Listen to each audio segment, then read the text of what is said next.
Hi friends, good morning everybody. ఏంటి ఇది అనుకున్నారు? దొండకాయ విత్ పల్లీ కారం అండి.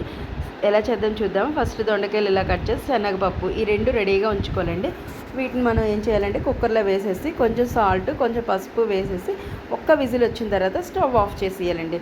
ఈ లోపల మనం పల్లీ కారము ఎలా చేయాలో చూద్దాము. పల్లీలు, సాల్ట్, కారము, అల్లం ఈ మూడు మిక్సీ వేసేసుకొని ఇలా పౌడర్గా చేసుకోవాలి. దీని తర్వాత కర్రీకి చూడండి, పెనం పెట్టేసి ఆయిల్ వేసి మినపప్పు, ఆవాలు, జీలకర్ర, శనగపప్పు, నెక్స్ట్ అలాగే కరివేపాకు వేసి బాగా వేపాలండి. ఇవి బాగా వేగిన తర్వాత మనం ఆనియన్స్ కూడా ఇందులో వేయాలండి. ఆనియన్స్ చిన్న చిన్నగా కట్ చేసుకొని ఇదిగోండి ఇలా వేయాలి.